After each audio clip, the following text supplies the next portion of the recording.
Hey there, guys. All right, today we are back with some more overly sarcastic productions, and this time we are hitting up, well, another history hijinks. And this one is on the Dark Ages were fine. Actually, sort of. I think there's a little bit of caveat to make here. In regards to, say, England. No, not really. Things weren't all that fine. We saw, immense political instability, complete economic collapse. Uh, then in come three Germanic tribes, Anglo-Saxons, Jutes. Were there other ones? There might have been some minor ones. Those are like the big three. Fuck is on my face? Why is this? I don't know. Okay. Um. Uh.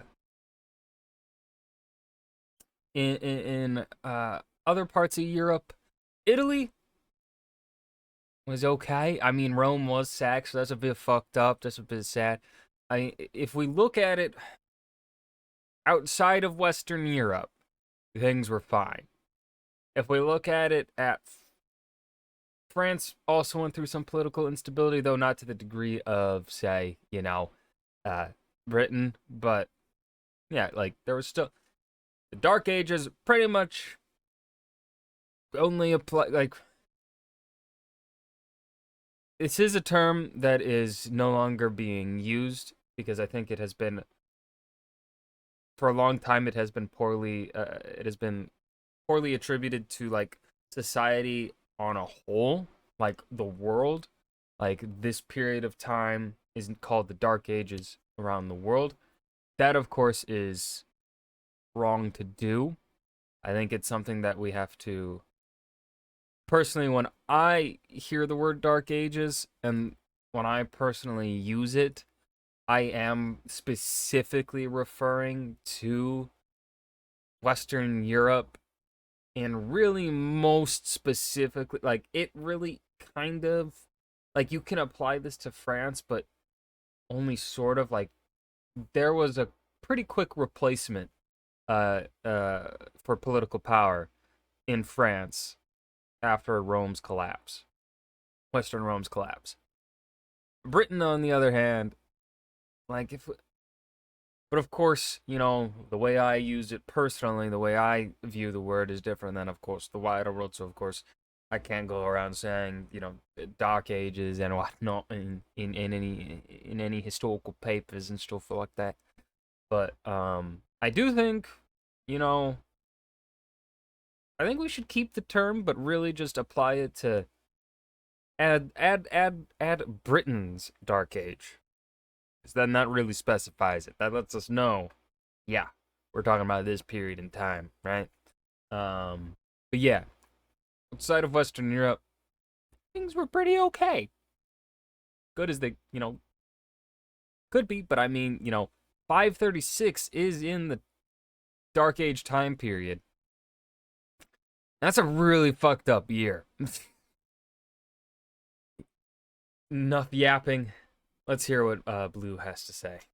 Popular conceptions of world history can be rightly accused of following something of a formula, and among slavish gossip circles about the sex lives of famous monarchs is an insistence that the medieval period is either dumb and boring, or solely interesting by virtue of how abysmal it was. Thus follows the utter grimefest of the fantasy genre. But I can't quite blame popular media for working off a shared set of assumptions that in turn endlessly perpetuate themselves, nor is it fair to call this a recent trend, as Petrarch called post-Roman history the Dark Ages in the 1330s, and Giorgio Vasari first coined the term Rinascita in 1550. So by their hot takes combined, this concept of Rome good, 15th century Italy good, everything else trash seemed to stick, leaving the insultingly titled Dark Ages as the elevator music between the long-dead glories of the classical world and the hot new Renaissance. And at that point, why hold back? Just call it the Dark Ages to show us how you really feel. And far be it from me to lecture anyone for liking the classics, but the character assassination of medieval history goes too far when its most defining traits are darkness, murder, sex, and religious corruption. Sometimes in that order. And I'd be willing. And what we also, like, when we do talk about the Dark Ages and how it is kind of a wrong term to use, we also have to remember the fact, also, when we talk about it, that most of us watching this video are Western European or Western European descent, receiving Western Eurocentral education. So, really, to call this period in time the Dark Ages, like, this is me saying it's not wrong to call the Dark Ages, but it's also not correct. Like, when we say it, we have to actively remember, we are specifically talking about a specific geographical location in a specific set period of time for specific reasons. Not like broad, not necessarily because Rome vanished and world sucking now with no Rome. No, it's because Rome left a complete economic and political power vacuum with their disappearance. That's what Dark Ages mean.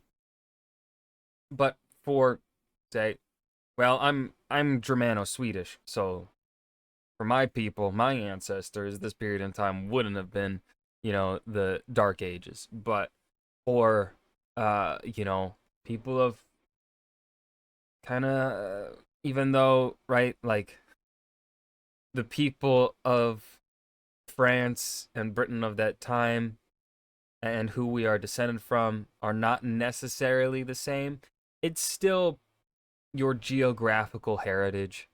And so for people of French, English descent, that is this period of time is their heritage, and for their heritage, that's a dark period in time.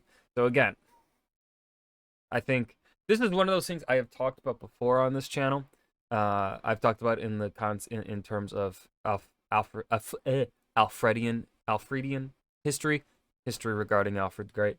When I was doing my thesis research, there was a period of time where, and it's still some still do this, where we have a pretty heavy pushback against Alfred the Great and the things that he did do, and we kind of try to underplay his smarts, because as a countermeasure to the Victorian period, in which they very heavily played up Alfred's brains. They made him, they attributed things to him that were not true or should not be taken to such a degree. And of course, we humans, our natural response seems to be to swing hard in the other direction. And then it's only like we see a swing in one direction, we try and swing it completely to the other direction, and then after we swung it to the other direction, then we find the middle. And we're, in my opinion, I think we're we're right now in the period of, we are in the middle for Alfred the Great historiography. The Dark Ages, I think, is another aspect of this that is been, and I think we can attribute it to colonialism and imperialism, because colonialism and imperialism was really primarily done by Western Europeans, at least in the 17th to 20th century. Western Europeans owned most of the land in the world. Specifically, Britain and France owned quite large chunks of it. Right? And so because of that, that is then where I think we started to get the wider attribution of the Dark Ages into the wider world. We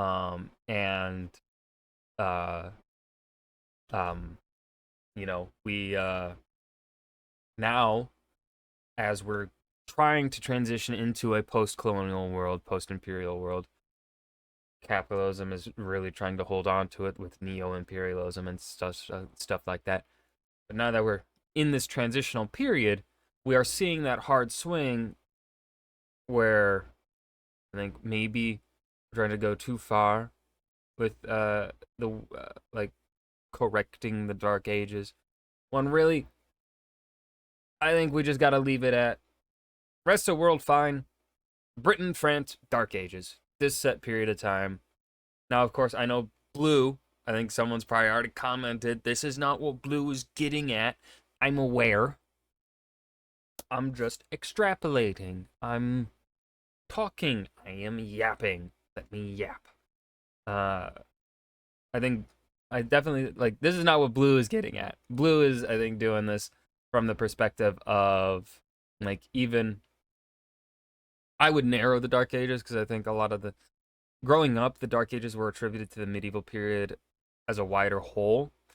I personally think that the Dark Ages would be, and this would be a more so.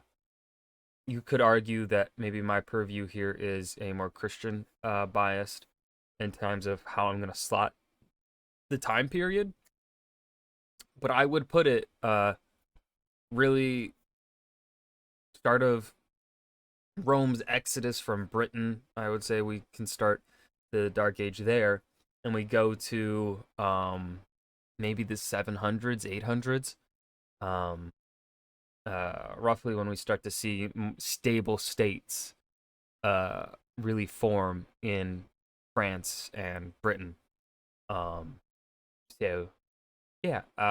Anyways, I've yapped a lot. To bet that, at least in the English-speaking world, this common image results from our suspiciously narrow focus on a very small slice of geography. Namely, whatever is in a 500-mile... Okay, yeah. Okay, I'm correct. ...radius of London. That nets us the Isles, France, Germany, and the gentle implication of Scandinavia. This shouldn't be too surprising. We tend to know our own histories best, but it's a little odd that this tunnel vision only applies from 500 to 1500. Oh, wait, man. Maybe he is going to talk about things that I was just talking about. AD. And that has some pretty goofy consequences, like people rightly praising the unique setting and folkloric inspirations behind The Witcher when that's just fantasy Poland. My guys, Poland is great, but if Poland counts for exotic, then we need to reevaluate some stuff. Okay, but what am I on about here? Essentially, what we ignore and what we choose to glamorize in the medieval period are a disservice to history and to ourselves. Now, there's a lot of ground to cover and a lot I'm sadly going to skip, but in attempting to take a far-reaching and diverse survey of the Middle Ages in order to show how they really weren't that dark at all, let's do some history. First off, the most glaring counterpoint to the myth of medieval squalor is China. For 8 centuries out of the millennium, it operated a unified imperial dynasty, which was a new record for... Okay, so he is going to... Okay, actually, he is kind of taking the approach that I was talking about. He does agree that the Dark Ages does apply, the term does rightly apply to Britain and France in a specific set period of time. I don't know if he's going to talk about that and maybe narrow it and say like the wider medieval period for France and England was not the Dark Ages, blah blah blah.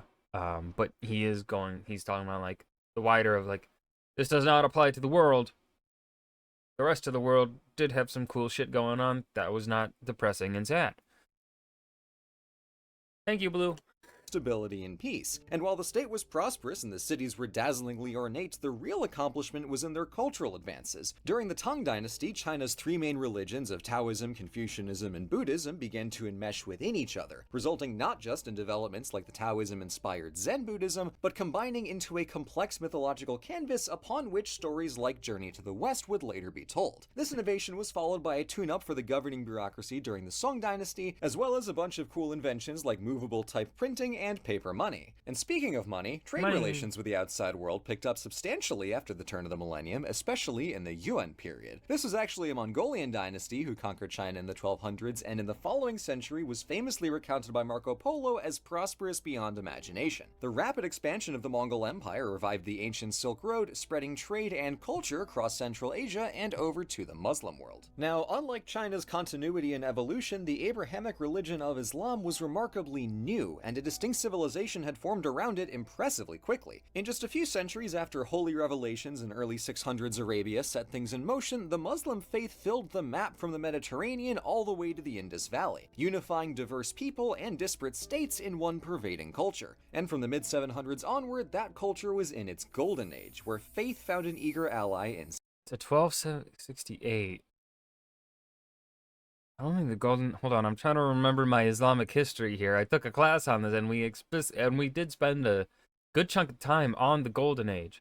Don't think it went to 1268. I think it lasted 2 centuries at the most.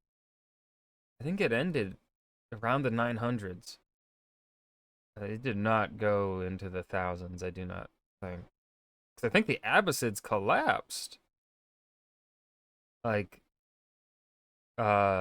this fractured after a century or two. Scholarship. Muslims living among the vibrantly multi-ethnic cities of Al-Andalus or along the ancient valleys of the Nile were brushing shoulders with some of the sharpest minds of the day, but nothing compared to the magnificent Abbasid capital of Baghdad, where the legendary House of Wisdom catered to seemingly every art and field of study, from theology to science and math to music. Fortunately for the Golden Age and everyone who prospered from it, there's a real resilience in a culture of many countries, as the Muslim world endured civil wars, caliphates supplanting each other, invaders in the Levant and Iberia, and even the Mongol sack of Baghdad in 1258, but remained prosperous, cosmopolitan, and studious for centuries to come. From its vantage across the Mediterranean, Christendom had much to envy in the Islamic world, but a few enterprising states did their best to narrow that gap. So, I now cordially welcome you to the Venice portion of the video. Oh, God damn it. If you didn't see this coming, then hi, welcome to the channel. Hope you like domes. See, the Republic of Venice was a small but powerful state that grew fabulously wealthy because of their rare eagerness to do business with Muslim colleagues. All they had to do was shake some hands, sell some goods, and then figure out what to build with their mountains of cash. And their government's enviable consistency ensured they stayed a fixture of Mediterranean trade for a millennium. But at home, Venice kept firmly to their familiar Christian culture, unlike their southern neighbors in Sicily. From the 1000s, Norman newcomers built a gorgeous society from the mix of Lombard, Latin, Muslim, and Byzantine people in the south of Italy. The talents of this diverse cast are still seen in Sicilian architecture, which celebrates the kinship of Islam, Catholicism, and Byzantine Christianity. Fittingly, Sicily and Venice both could trace their roots to the still very much alive Eastern Roman Empire, ruled from the incomparable city of Constantinople since the 300s AD. This part of the empire, called Byzantine by later historians, survived all the turmoil that sank the West and continued the language, literature, and towering... And by later historians, he means historians post-fall of Constantinople. Post 1453, if I'm remembering correctly. That is when Byzantine started to be used as a term after they fell. So during the contemporaries called them Eastern Roman or just Roman. Remember that?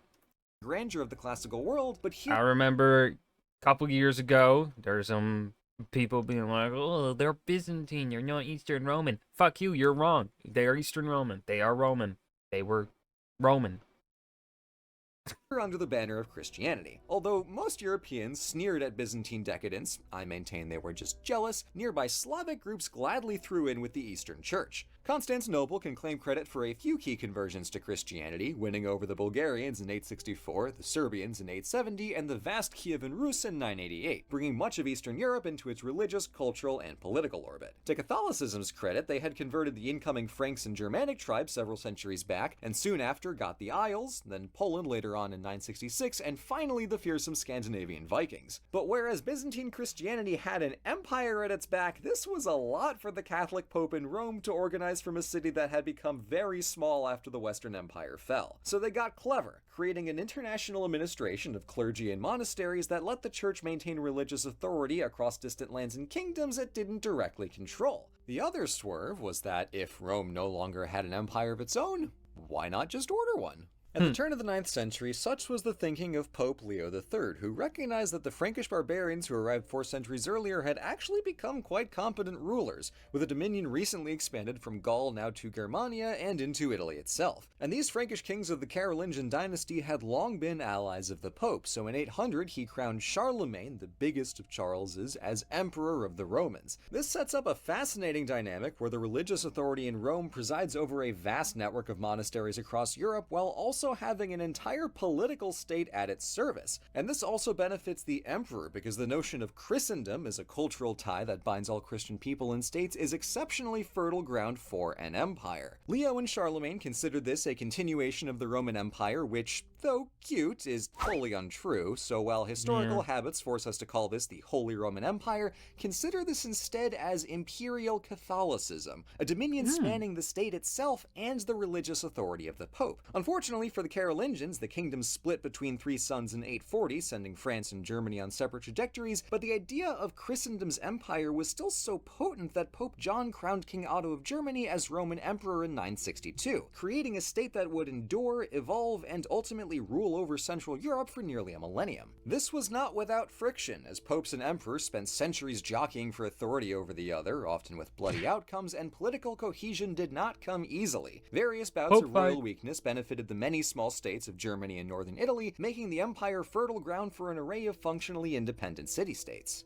Elsewhere in the Christian North, centralized states were tricky to build, as Charlemagne's Carolingian dynasty lost hold of France in the face of internal strife and constant Viking raids, even resorting to giving one Viking lord a duchy in Normandy in the hope he'd stop making a mess. After ascending to the French throne in 986, and also to use him as a means of deterring other Vikings from raiding, which it did seem to largely work. It took 2 centuries for the Capetian dynasty to meaningfully control anything beyond Paris, so France didn't look like France until nearly 1600. As in Germany, local lords across the kingdom tended to do as they pleased, but another confounding factor for France was, of course, England. The Isles started their medieval era with migrations and missionaries from the mainland and had consolidated into 24 or so states by the 800s, just in time for the Vikings to arrive. This was bad news for the gorgeous and richly ornamented monasteries of Britain and Ireland, and 2 centuries of Anglo-Viking wars made kingdoms unstable, but it culminated in England's conquest by William of Normandy. This in turn kicked off a flurry of castle building, innovations towards parliamentary government, steady progress in conquering the rest of the Isles, 4 long centuries of slap fighting with France, and the endlessly dramatic War of the Roses. British history would become something of the model for how we see the medieval period, thanks in no small part to the historical plays of Shakespeare, who characterized states by the conflicts they faced and the great kings who fought them.